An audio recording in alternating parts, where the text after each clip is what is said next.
வருகை புரிந்துள்ள மெய்வழி வேல்பாண்டி அனந்தர் குமாரர் மெய்வழி சாலை மாணிக்கம் அண்ணா அவர்களை முத்திப்பேரை ஆற்ற அன்புடன் அழைக்கின்றேன்.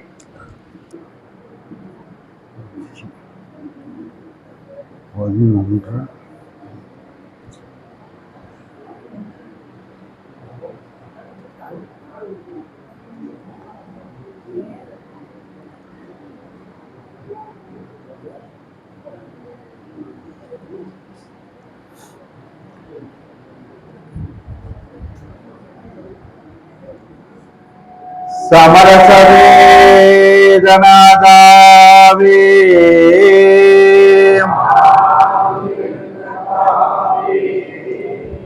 மெய்வழி நாமநன்னாதமே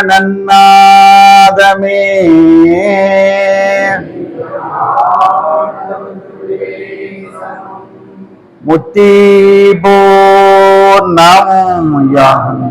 சரிவம் பொறிகாலம்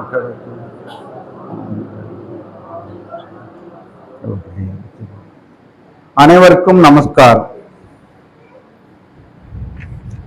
விண்ணும் மண்ணும் கதிர்மதியோம்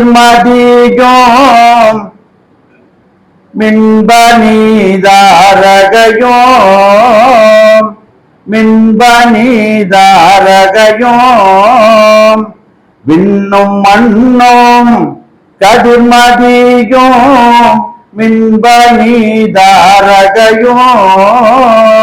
மின்பநீதாரகையோம் விளங்குவான மலைகளுடன் விரிந்த கூலாசலங்கள் என்ன மடங்காததா சரங்களுயிர் யாவோம் சரங்களுயிர் யாவோம் இதுக்கு இப்படி இருந்தரசால் இறைவன் என்னகமும் திருப்பாரோம் இளங்கும் போதி மலையில் இளங்கும் போதி மலையில் இருத்தியனை திருத்தி தவ நிறுத்திய சற்குருவாய் மன்னடங்கா மன்னடங்கா பாவி என்ற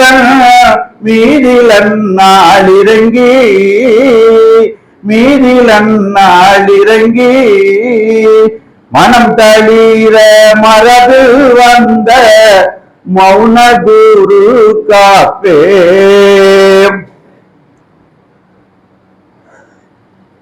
நமது தேவகோமான்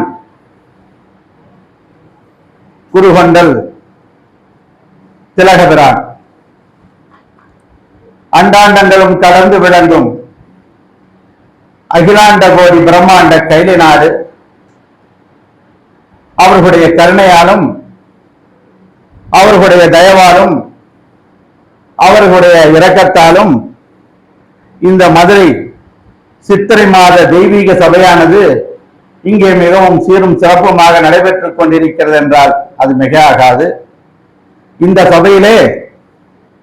இந்த சபையிலே சாலை ராஜகுரு அவர்கள் மனிதனுக்கு மட்டும்தான் சொர்க்கம் நரகம் அப்படின்னு அந்த திருவாக்கியத்தில் எடுத்து சொன்னாரு. அதனால சொர்க்கம் நரகம் என்ற தலைப்பிலேயே முத்திப்பேரை ஆற்ற விளைகிறேன். அதற்கு முன்பாக மதுரை சாலை மாணிக்கம் அவர்கள் மூலமந்திரம் என்ற தலைப்பில் எடுத்து பேசினார். மூலமந்திரம்னா என்ன என்று எடுத்து நிறைய அற்புதமாக எடுத்து அதை சொன்னாரு. மூலமந்திரம் என்றால் வேத சிகரம், வேதத்துக்கு சிகரம் மூலமந்திரம். எப்படி நமக்கு இந்த உடலுக்கு தலை அவசியமோ அதுபோல வேதத்திற்கு தலை எது என்றால் மூலமந்திரம் என்பதை எடுத்து சொன்னாரு. நாம் தெய்வத்தை அந்த மூலமந்திரத்தை எப்பவும் எடுத்து சொல்லணும், ஐயோ அப்பான்னு சொல்லக்கூடாது எந்த நேரத்திலையும். ஏன்னா நம்மளுக்கு என்ன ஆரம்பத்திலிருந்து பழகி வந்தது, நாம அதை தான் பழகி வந்தோம். அதனால நம்மளுக்கு மேல மரத்துல இருந்து கீழே விழுகும் போது ஐயோ அப்பா அப்படின்னு தான் வரும், அப்படிதான் வரும். இது இயற்கையா ஆரம்பத்துல இருந்து வந்துருச்சு. ஏன்னா நம்ம கிட்ட இருந்து வரல, நம்ம எங்க அப்பா கிட்ட இருந்து வந்துச்சு, எங்க பாட்டை கிட்ட இருந்து வந்துச்சு, பாட்டனுக்கு பாட்டன் கிட்ட இருந்து வந்துச்சு. எது வந்துச்சு? அந்த ஐயோ அப்பா அப்படின்னு. ஐயோ என்றால் யார் என்றால் யமனுடைய மனைவி பெயர் ஐயோ. ஏண்டால் எம் பொண்டாட்டி பெயரையா நீ என்னன்னு என்ன பண்ணுவான், கொண்டு போய் துன்பத்தில் ஆழ்த்திடுவான். அதனால எக்காரணம் வந்து ஐயோ மட்டும் சொல்லக்கூடாது. அதுக்காக அதை ஞாபகப்படுத்துறதுக்காக அப்புறம் அந்த கதையும் எடுத்து அற்புதமா கதையெல்லாம் சொன்னாரு. அது சொல்லிட்டு இருந்தா இந்த முத்தி பேருக்கு நேரம் ஆயிரும் என்பதற்காக இந்த முத்தி பேரை தரும். அப்போ இந்த சொர்க்கம் நரகம், இந்த சொர்க்கம் நரகம்ங்கிறத தெய்வம் எடுத்து வழங்கியிருக்காங்க. குரான்லையும் எடுத்து வழங்கியிருக்காங்க. சொர்க்கம் நரகத்தை குரான்ல எடுத்து வழங்கியிருக்காங்க. நம்ம தெய்வமும் எடுத்து அதை வழங்கியிருக்காங்க. நம்ம கருட புராணத்துல பாத்தீங்கன்னா பயங்கரமா இருக்கும். இவர்களெல்லாம் எடுத்து சொன்னதை விட கருட புராணத்துல இந்த சொர்க்கம் நரகம்ங்கிறத பத்தி பயங்கரமா இருக்கும். படம் போட்டு காட்டியிருப்பாங்க. அதனுடைய இது அவஸ்தைகள் நிறைய தெய்வம் சொன்னதும் கூட அவர்கள் சொன்னது கொஞ்சம் கம்மியாவே தெரியும். மற்றவர்கள் அது நிறைய சொல்லியிருப்பாங்க. அப்ப அந்த அவஸ்தைகள் போகாம இருக்கணுங்கிறதுக்காக தான் தெய்வம் அதற்காக எடுத்தாங்க. நம்ம இந்த 2 வேத நூல் இல்ல, வேற தனியா இருக்கு. அத புக்கா இது வந்து மெய்வெளி தேவதானந்தர் போட்ட நூல். இது தனியா ஒரு மரணம் அந்த சொர்க்கம் நரகம் போட்டாரு. இதுக்கு முன்னாடி எங்க அப்பா ஒரு 20 வருஷத்துக்கு முன்னாடி இதே மாதிரி ஒரு புக்கு போட்டார்.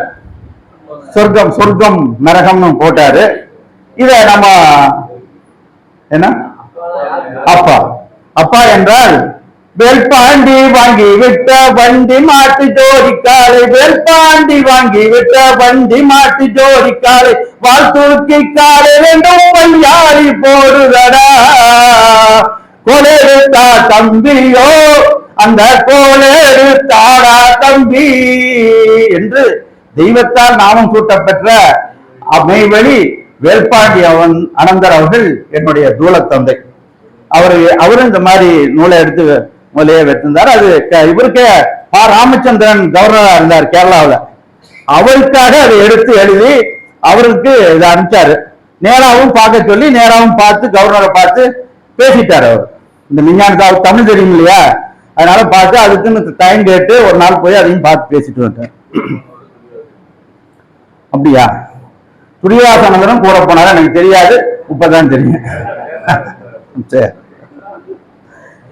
அப்போ அண்ணா மெய்வெளி வரதராஜானந்த அண்ணா அவர்கள் இது வேதம் உள்ள அந்த யமபுர கோடாயிலத்தூர்லயோ திருமிஞான குரல்லையோ இது இல்லை. அதனால இத வரதராஜானந்தர் தனியா படிப்பாங்க. ஒரு 10 நாள் 15 நாளைக்கு ஒருக்க எல்லாத்துக்கும் ஞாபகப்படுத்த வேண்டும் என்பதற்காக அண்ணா அவர்கள் ரொம்ப உருக்கமா எடுத்து இந்த சொர்க்கம் நரகம் என்பதை எடுத்து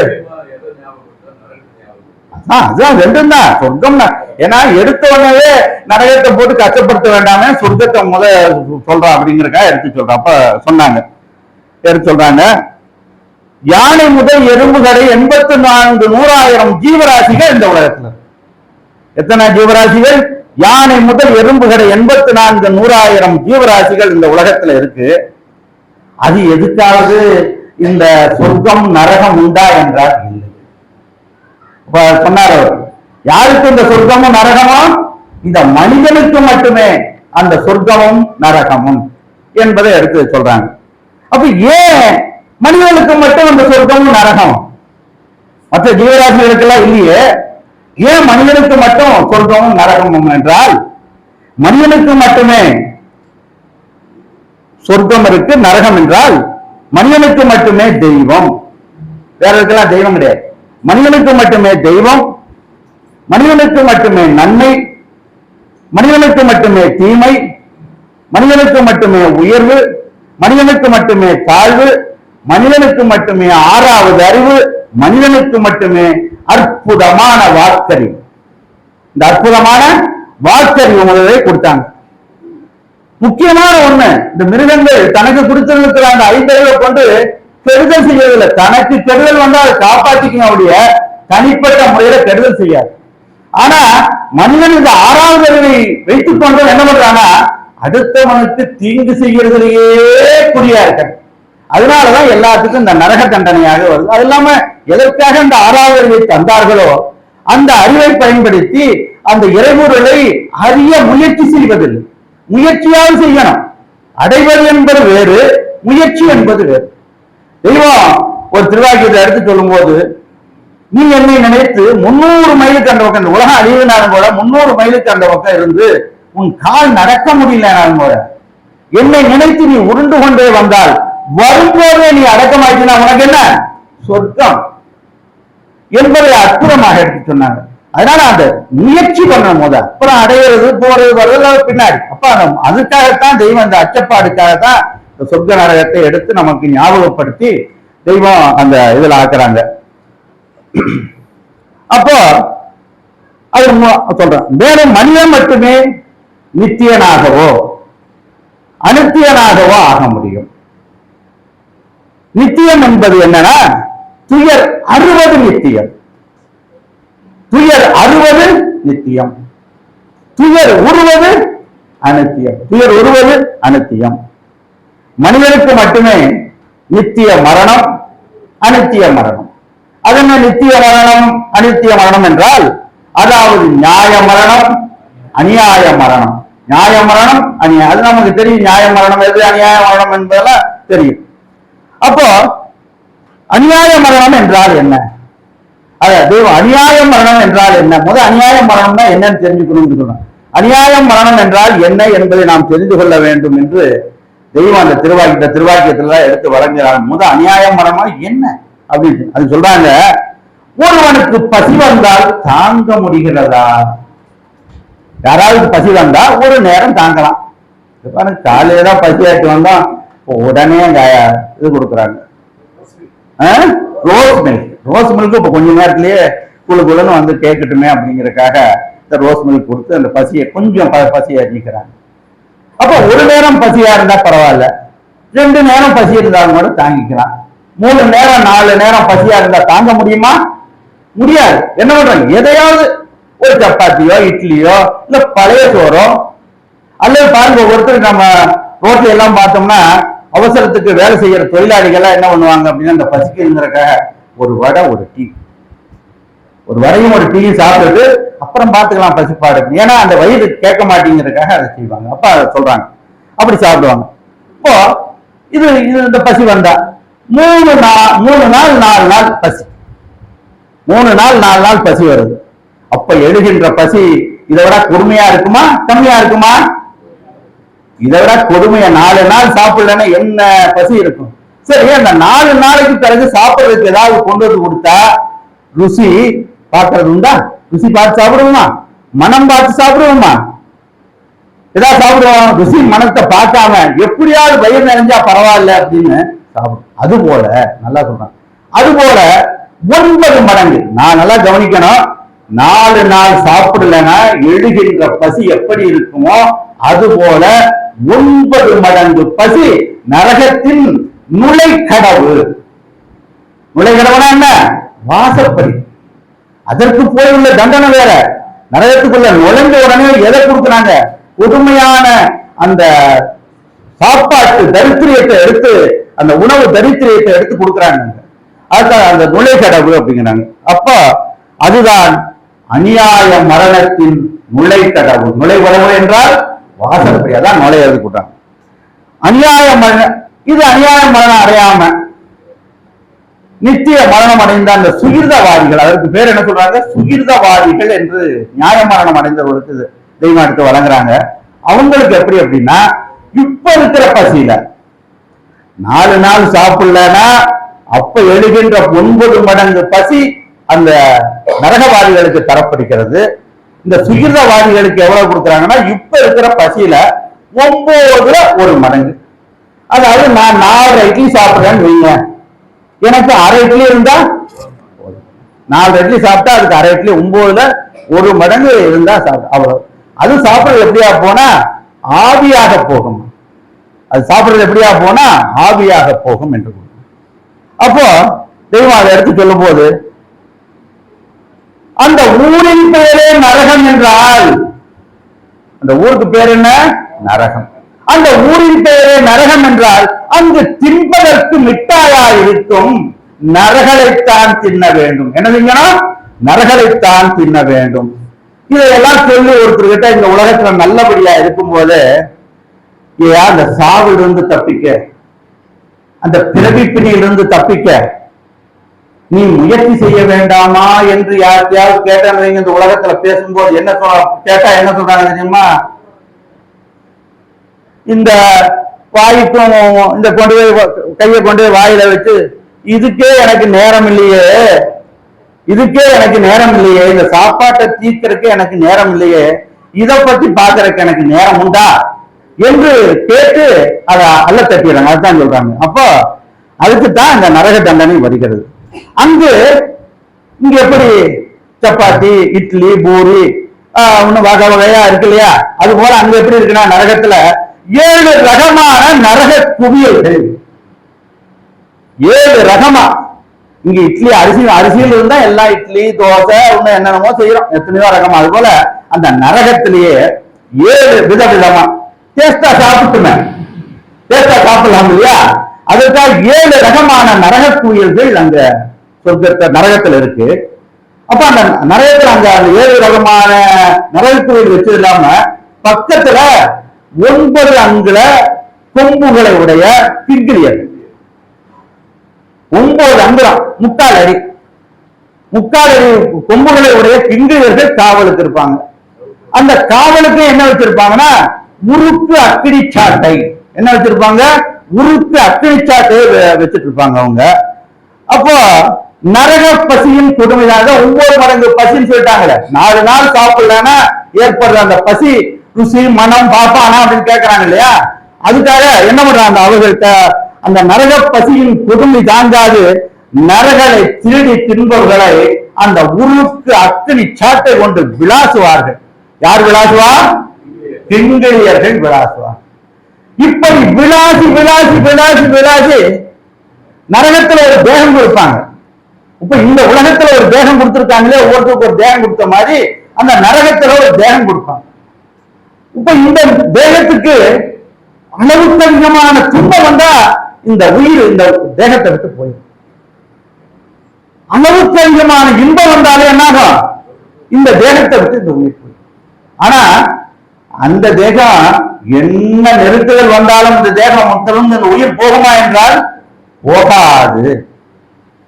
அப்ப அந்த அக்னி சாட்டைகளை அடிச்சு அடிச்சு அடிச்சு அடிச்சு மேல நெத்தியில இருந்து கால் வரைக்கும் ஒரு புளியங்கொட்டை நம்ம எல்லாம் பார்த்திருப்போம். புளியங்கொட்டை பார்க்காத யாரா இருப்பீங்களா? இல்ல. புளியங்கொட்டை அளவுக்கும் கூட இந்த தேகத்துல புண்ணில்லாத இடம் கிடையாது. அந்த தேகத்துல புண்ணில்லாத இடம் கிடையாது. அந்த புண்ணு இருந்தா சாதாரணமா இருக்கும். அது என்ன ஆகும்? ரத்தமும் சீலும் எப்பவும் வடிஞ்சுக்கிட்டே இருக்கு. ரத்தமும் சீலும் அந்த புண்ணில் இருந்து ஓயாம வடிந்து கொண்டே இருக்கும் அப்படிங்கிறாங்க. அந்த தேகத்துல அந்த புளியங்கொட்டை அளவு கூட புண்ணில்லாத அந்த தேகத்துல என்ன பண்றாங்க அப்படின்னா ஊர் விட்டு ஊர் செல்லும் எறும்பெல்லாம் ஊர் விட்டு ஊர் செல்லும் பாத்தீங்கன்னா சரமாரியா போகும். அது போல புழுக்கள் இந்த புண்ணில் இருந்து இன்னொரு புண்ணுக்கு நுழைந்து நுழைந்து துளைத்த வண்ணம் இருக்கும். அப்ப நல்ல சந்தோஷமா இன்பமா இருக்குமா? எப்படி இருக்கும் அப்படின்னா அதை நாம் கற்பனை பண்ணி பார்க்கணும். விளையாட்டு அல்ல, தெய்வனுக்கு விளையாட்டுக்கு எடுத்து சொல்லல, இதை நான் கற்பனை பண்ணியாக பார்க்க வேண்டும். நிஜமா தெய்வம் அவரு கமலமணி வந்து இருக்கும்போது படம் போட்டு அந்த தெய்வம் இந்த திருவாக்கியத்தை இறக்கணும்னா படத்தை போட்டு வச்சிருந்தார். சிப்பில போட்டு ஆட்டுற மாதிரி, வாழால அறுக்கிற மாதிரி, எண்ணெய் குப்பரையில போடுற மாதிரி போட்டு வச்சிருந்தார். அந்த படத்தை போட்டு வச்சிருந்தார்.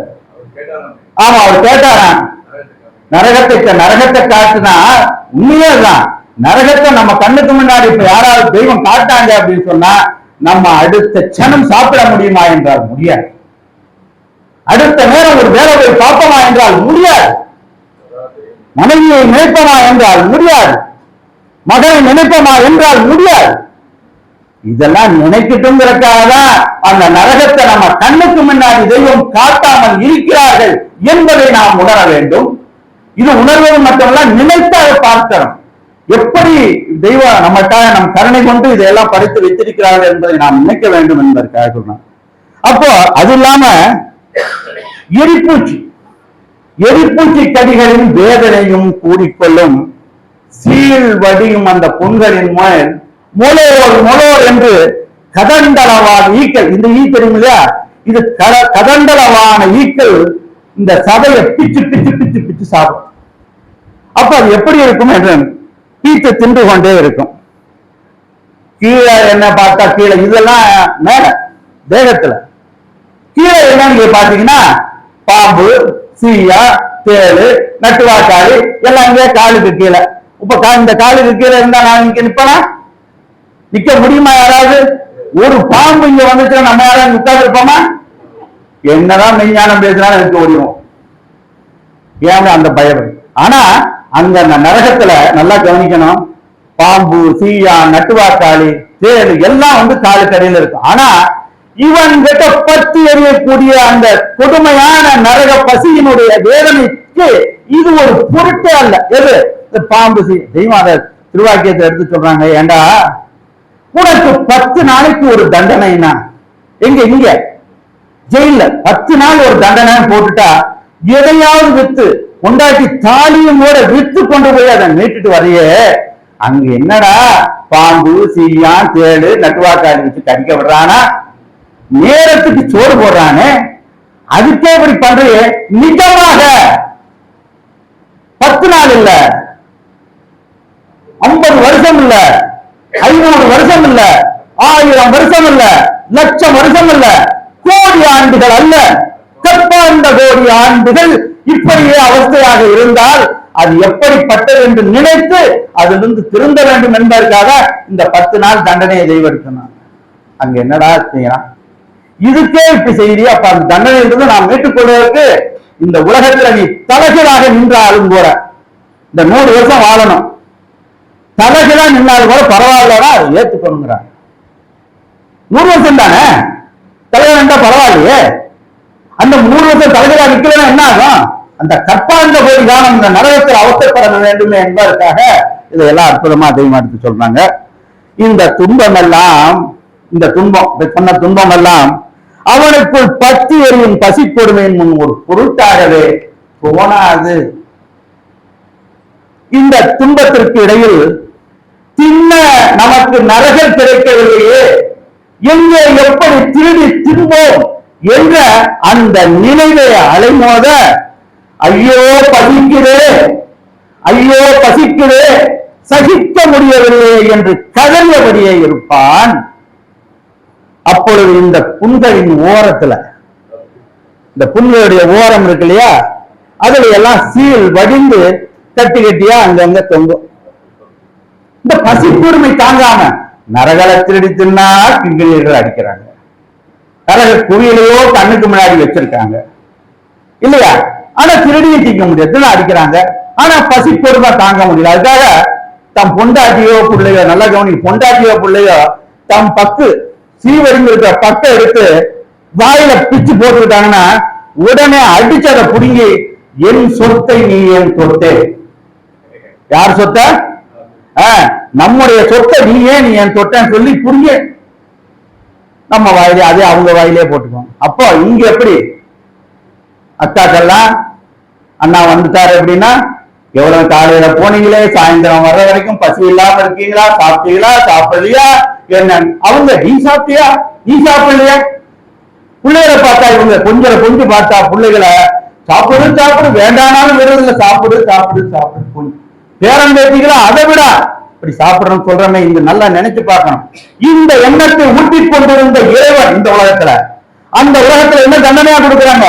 தன் உன்ன தானே இன்னொருத்தை எடுத்து திங்களை போட விடாமல் இருக்கக்கூடிய அந்த கதி ஏற்படுகிறது என்பதை நாம் நினைக்க வேண்டும் என்பதற்காக அதை எடுத்து நமக்கு கொடுக்கிறாங்க. இந்த உலகத்தில் சொல்றாங்க, ஏதோ ஒரு நேரத்தில் 60 நாளிகைக்கு ஒரு 60 நாளிகை என்றால் 24 மணி நேரம், அதாவது ஒரு நாள். 60 நாளிகை என்பது 24 மணி நேரம் ஒரு நாள். 60 நாளிகைக்கு ஒருக்கா கொதி நரகர், கொதி நரகல எங்க ஊற்றுவாங்க? நரகவாதிகளின் வாயில் ஊற்றுவார்கள். அது அவர்களுக்கு சர்க்கரை கட்டியா இருக்கும். இப்ப சர்க்கரையே சர்க்கரை கட்டியா இல்லை, இப்ப சர்க்கரையே சாப்பிட முடியல இல்லையா. அப்போ அந்த நரக பொது நரக எப்படி இருக்குன்னா சர்க்கரை கட்டியா இருக்கும் அங்க. ஆனா ஒன்று மட்டும் நிறைய கேள்வி கேட்பார் எல்லாம் இருக்கும். சின்னிரமான கல்லிகள் ஏகமா நரகம் பூரா படர்ந்து இருக்கும். அதை யாரும் பின்கிலியர்களோ மற்ற ஆளுகளோ தடுக்க மாட்டாங்க, வேணுங்கிறத எடுத்து சாப்பிடலாம். ஆனா முள் நிறைஞ்சிருக்கால, ஆனா எடுத்து அதை வாயில நாவல பட்டுட்டா அப்படி காரலான கசப்பு, கடுகடுப்பு இது இருக்கும். அந்த முள்ளு தவறு, ஏன்னா ஏன் உடம்பு பூரா புண்ணாக்கு, அந்த உடம்பு பூரா புண்ணுல ஒரு முள்ளு பட்டுட்டா எப்படி இருக்கும்? செங்கல் கொட்டியது போல் கடுகடுப்பு இருக்கும். அதை நினைச்சு பார்க்க, அப்படி அதை படாம எடுத்து சாப்பிட்டு பார்ப்பான், முடியாது. அப்போ அந்த கடுகடுப்பு. ஆகவே இதுவும் முடியல. நிறைய இலவசமா கொடுத்திருந்தோம், அதை எடுத்து சாப்பிட முடியல அந்த கல்வியை என்றால் அதுவும் முடியல. அப்ப என்ன ஆகுது? ஆகவே தன் தீப்பசியின் கொடுமை தாங்க தவிக்க இயலாம நரகளை தின்ன முயலுவான். அப்பொழுது கிங்கிலியர்கள் பார்த்து விட்டால் உருக்கு அக்கினி சாட்டை கொண்டு விளாசுவார்கள்.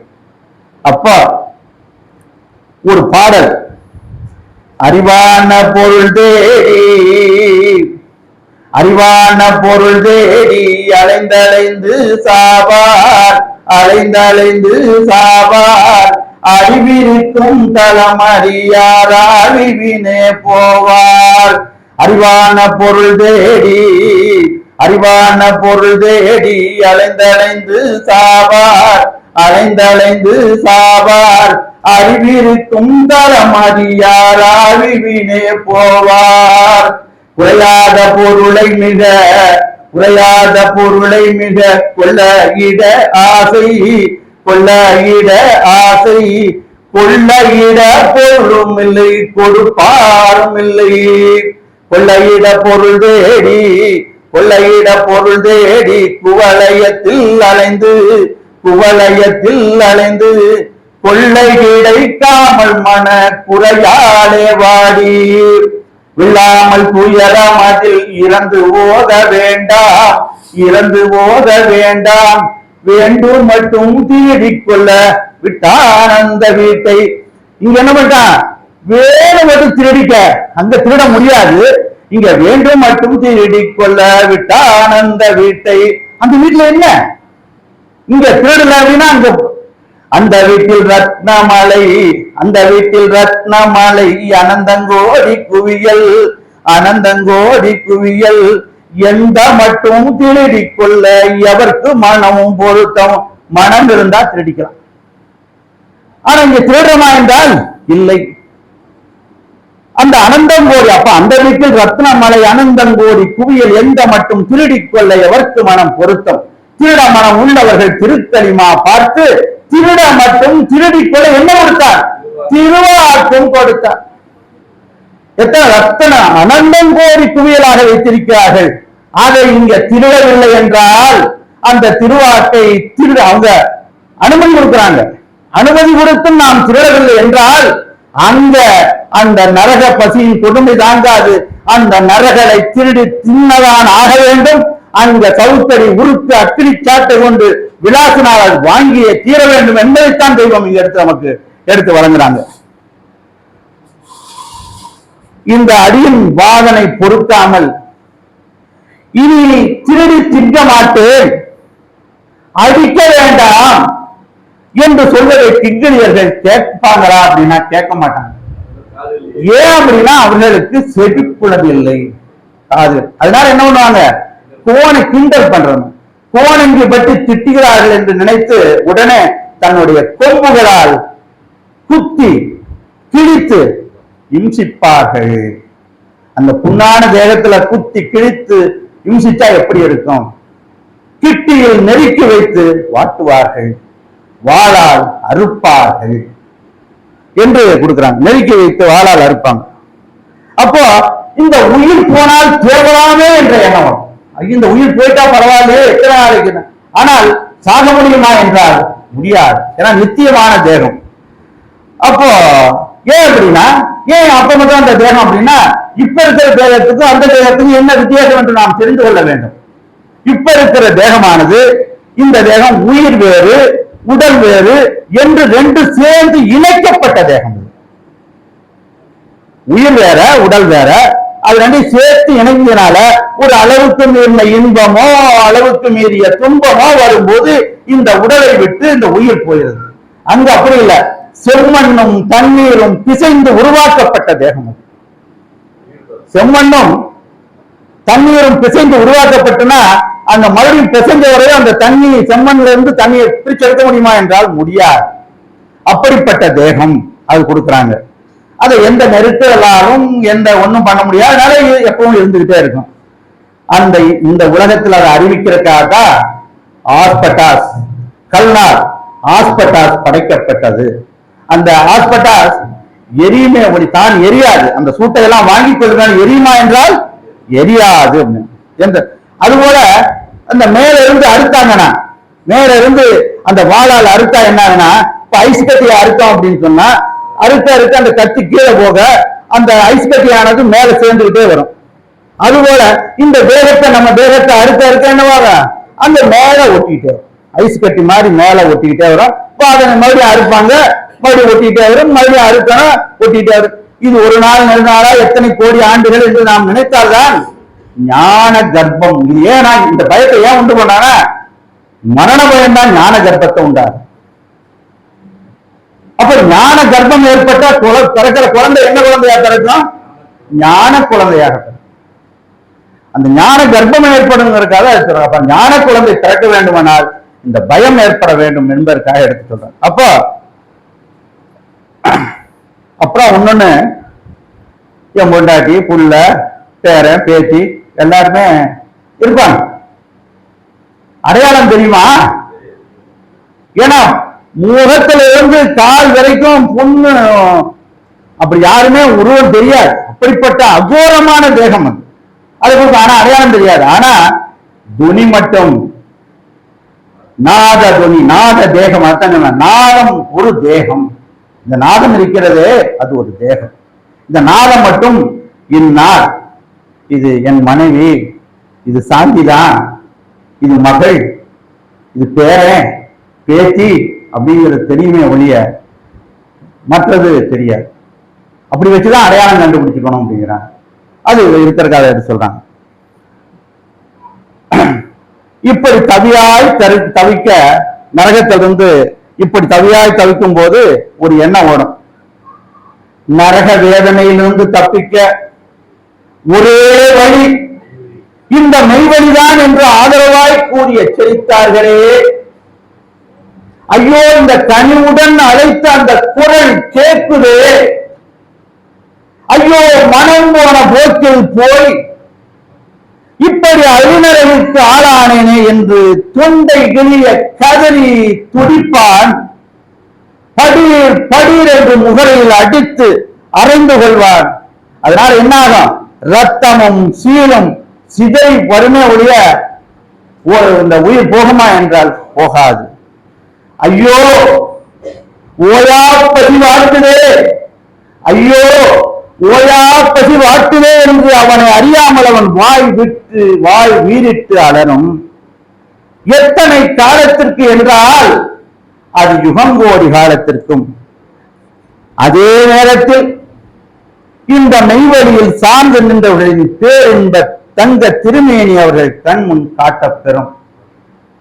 அந்த நேரத்துல எங்க அங்க இப்ப டிவில பெரிய பெரிய டிவி போட்டு பாக்குறோம் இல்லையா, அது மாதிரி அங்க ஸ்கிரீன் போட்டு காட்டுவாங்க. எங்கிருந்து? நரகத்துல இருந்து சொர்க்கத்துல என்ன நடக்குதுங்கிற பார்க்கலாம்.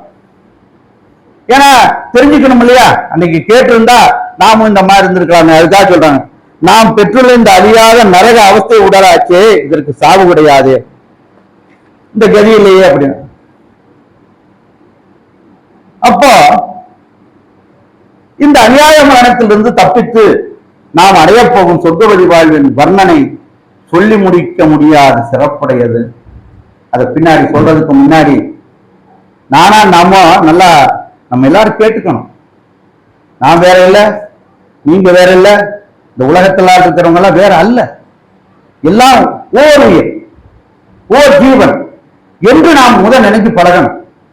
அவன் தானே போனா போயிட்டு போகுது, அவன் எப்படியான ஆகி போறான், நம்மளுக்கு விரோதி தான். விரோதியாக இருந்தால் அவனும் தன் ஜீவனே, தன் உயிரே, தன் பிறப்பே என்று நாம் நினைக்கணும். அதுக்காக என்ன நம்ம வேண்டிக்கணும் அப்படின்னா, அவங்களாம் படைச்சு வச்சுட்டாங்க, அது ஒன்றும் மாற்றம் இல்லை. படைத்து வைத்தாலும் அந்த கருணை கடல் அதை நீக்குவதற்கு அவங்களுக்கு பவர் இருக்கா இல்லையா? நீக்கிறதுக்கு பவர் உண்டு இல்லையா? அதற்காக நாம் கேட்டுக்கணும். அந்த இறை சொரூபத்தின் வேண்டும் என்ன என்றால், நரகமே வேண்டாம் ஐயா, நரகமே வேண்டாம். ஏன்னா தெரிஞ்சோ தெரியாமலோ நிறைய பேருக்கு இந்த உலகத்துல இந்த மெய்வழினா என்ன, வேதம்னா என்ன, பெரியோர்கள்னா யாரு, எதற்காக வந்தார்கள், நம்ம எதுக்கு இந்த பூமிக்கு இந்த உலகத்துக்கு வந்தோம் அப்படின்னு யாராவது நினைவு ஊட்டுறதுக்கா ஒரு ஆள் இருக்கா உலகத்துல? இல்ல. யாரோ ஒரு சிலருக்கு கேட்டு வர்றாங்க. அவர்களும் பாவம் தான் இல்லையா? அவர்களும் கஷ்டப்படக்கூடாது இல்லையா? அதற்காக நாம் எல்லாத்தையும் நம் உயிர் ஒன்றாக காண்பதுவே காட்சினாங்க அவையார். ஒன்றாக ஒரே காட்சியா தான் பார்க்கணும், ஒரே தலையா தான் பார்க்கணும். ஒரு தாவணத்துக்கு கீழே வாழ்றீங்க, நீங்க ஒரே உள்ளமாக இருக்க வேண்டும் என்று தெய்வம் சொன்னாங்க. அது எதுக்கு சொன்னாங்க? இப்படித்தான் சொன்னாங்க. அப்போ ஒன்றாக காண்பதுவே காட்சி, புலனைந்தும் வென்றான் தன் வீரமே வீரம், சாகாமல் கற்பதே கல்வி, பிறர் ஒருவர் ஏவாமல் உண்பதே ஊன் என்று எடுத்து சொன்னாங்க அவைப்பட்டு. அப்போ தெய்வத்திடம் வேண்டாம் இறைவா, இனி இந்த நரகமே வேண்டாம் இறைவா என்று வேண்டிக் கொள்ளவன் எல்லா உயிரும் எல்லா உடலும் நம்முடைய உயிரை என்று அந்த இறைவனுடன் கேட்டுக்கொள்ளும். அப்போ இந்த நரகவாதிகளுக்கு அநியாய மரணத்தை பத்தி சொன்னாங்க. நியாய மரணம் அடைந்தவர்களுக்கு தெய்வம் நிறைய இருக்கு, சுருக்கமா நான் சொல்லிடுறேன். தப்பித்து அடையாளம் அந்த வர்ணனையை சொன்னா, நரகவாதிகளுக்கு எப்படி 4 நாள் சாப்பிடலன்னா அதுல இருந்து 9 மடங்கு கடும் பசி கொடுத்தாங்களோ, நமக்கு இப்ப இருக்கிற பசியில 9ல 1 மடங்கு. அதான் முதல்ல சொன்னேன், 4 இட்லினா 1/2 இட்லி போதும் அப்படின்னு சொன்னேன். அது இல்ல, ஒரு இன்னொன்னு இல்லாம, ஒரு ஆணை கண்டால் மயங்கும் அளவிற்கு எழிலுடைய தேகம் தரப்படும். ஒரு பெண்ணை கண்டால் மயங்கும் அளவுக்கு எழிலுடைய தேகமான. இப்ப யாராவது ஆணை கண்டு மயங்கக்கூடிய ஆள் இருக்காங்களா? பெண்ணை கண்டு மயங்கக்கூடிய ஆள் இருக்காங்களா? இல்ல. ஆண் பெண்ணை கண்டு மயங்குவாங்க, பெண் ஆணை கண்டு மயங்குவாங்க. இதுதான் இந்த உலகத்துல. அந்த உலகத்துல எப்படி வைக்கிறாங்கன்னா, ஒரு ஆணை கண்டு மயங்கும் அளவு, பெண்ணை கண்டு மயங்குறாங்க, எழிலுடைய தேகம் தரப்படும். எப்பவுமே ஆண்களுடைய வயது 20-22 வயசுல எப்படி இருந்தா இருப்பார்களோ அந்த அளவிலேயே படைக்கப்படுகிறார்கள். பெண்ணுடைய தேகம் எப்படி படைக்கிறாங்கன்னா, 17-18 வயசுல எந்த அளவுல இருப்பார்களோ அந்த தேகம் போலவே பெண்களுக்கு படைக்கிறார்கள். அதனால அப்படிங்க மயில் துத்தத்தினால் மாசு துடைக்க பெற்ற பொன்மையினி மின்வீசும் புகழுடம்பு அந்த உடம்புக்கு கொடுக்குறாங்க. அந்த பொன்மையை மின்வீசும் புகழுடம்பு ஒவ்வொருத்தருக்கு கொடுக்குறாங்க. 10 மாத்து தங்கமும் பார்த்தால் நானும், எந்த தேகத்தை பார்த்து? அந்த தங்க திருமேனியை பார்த்து, அந்த சொர்க்கத்துல கொடுக்கிற உடலை பார்த்து 10 மாத்து தங்கமும் நானும், ஆஹா இப்படி இருக்கு அப்படின்னு சொல்லி 10 மாத்து தங்கமும் கண்டும் நானும் பிரகாசமுடைய தேகமாக நமக்கு தரப்படும். இவ்வாறான நிறைவு பரமபத சுகிர்ணவாளை கைபோடவே இந்த ஒப்பற்ற மனித தேகமும் உன்னத அறிவும் தரப்பெற்றது. இந்த ஒப்பற்ற மனித தேகம் அரிது மானிடராதல் அரிது, மானிடராயினும் குருடு பேரு நீக்கி பிறத்தல் அரிது, பேரு நீக்கி பிறந்த காலையும் ஞானமும் கல்வியும் நயத்தல் அரிது, ஞானமும் கல்வியும் நயந்தித்தால் தானமும் தவமும் தான் செயலறிது, தானமும் தவமும் செய்வாராயின் அந்த வானவர் நாடு என்ன வாயா வாயா வழி திறந்துடுமே என்று கூப்பிடும். அங்க வந்து கூப்பிடுவாங்க அவன் நின்று அப்படிங்கிறதுக்காக அதை எடுத்து சொல்றாங்க. அப்போ இவ்வாறான நிறைவுற்ற பலம் அத சுகிர வாழ்வை கைபோடவே இந்த ஒப்பற்ற மனித தேகமும் உன்னத அறிவும் உன்னத வாக்கும் மனிதனுக்கு கொடுக்கப்பட்டது. எந்த ஜீவராசிகளுக்கும் பெறாத அரிய வாய்ப்பினை பெற்ற நீ, தெய்வம் சொல்றாங்க, எந்த ஜீவராசிகளும் பெறாத இந்த அரிய வாய்ப்பினை பெற்ற நீ இந்த மெய்வெளியில் வைக்கும் சத்திய ஒட்டுதலாகிய அன்பு பிடியால் எப்படியாவது சுவர்ணபத வாழ்வை பெற்றே ஆக வேண்டும். ஏன்னா அவங்க தீர்மானம் கொடுக்காங்க, சுவர்ணபத வாழ்வை எல்லோரும், இந்த உலக மக்கள் எல்லோரும் அடைய வேண்டும் என்பதற்காகத்தான் எடுத்து கொடுக்கிறாங்க. அநியாய மரணத்தில் உண்மை சொல்ற அநியாய மரணத்தில் சிக்கிவிடக் கூடாது என்பதற்குத்தான் எமது ஓயாத பாடு, தெய்வத்தினுடைய பாடு, ஓயாத பாடு என்றால் அவர்களுக்கு ஒரே தொழில் தான். என்ன தொழில் தெரியும்? இந்த எல்லாத்தையும் இந்த மிக ஆக்கிற ஒரே தொழில் தான் தெரியும். நமக்கு 1000 பேருக்கு ஆயிரக்கணக்கான தொழில் தெரியும். ஆனால் நமக்கு தெரிஞ்ச தொழில் அவர்களுக்கு தெரிய வேண்டிய அவசியம் இல்லை. ஆனா அவர்களுக்கு தெரிந்த அந்த தொழில் நமக்கு தெரிய வேண்டும். அந்த தொழில் தெரியாமல் நம்மிடம் எத்தனை தொழில், எத்தனை வியாபாரம், எவ்வளவு பணம், எவ்வளவு சொந்தம், எவ்வளவு பந்தம் இருந்தாலும் அது ஆகாது என்பதை தான் தெய்வம் வண்ண வண்ணமாக எடுத்துச் சொல்லுகிறார்கள். ஆகவே நாமெல்லாம் அந்த அநியாய மரணத்தில் நுழைந்து விடக் கூடாது என்பதை கூறி, எதிலோங்கு சம்பூர்ண உயிர்த்தளிப்பின் எதிலோங்கு சம்பூர்ண உயிர்த்தளிப்பின் வாய்மை விளங்கான் என்ற பன்னலங்கார நன்னலம் தவழும் அழகொலிர் ஒளிப்பிளம்பின் தற்பலாபர நிச்சலாகிய சிச்சவான சுவிசேஷகார சுவையாகிய தீட்டார் மதுபுரை சூழ் தென்னன் பெருந்துரையான் தீட்டார் மதுபுரை சூழ் தென்னன் பெருந்துரையான் காட்டாதனவெல்லாம் காட்டி சிவன் காட்டி காட்டா மறை காட்டி தந்தவனை தேன்காட்டி நாட்டார் நகை செய்ய நாமேலே வீடு வைத்திட நமது குலதெய்வம் பிரம்ம பிரகாச மெய்வழி சாலை ஆண்டவர்களின் திருவடி போய் சேர்வோம் என கூறி முத்திப்பேருரை மீண்டும் தொடரும். நமஸ்காரம்.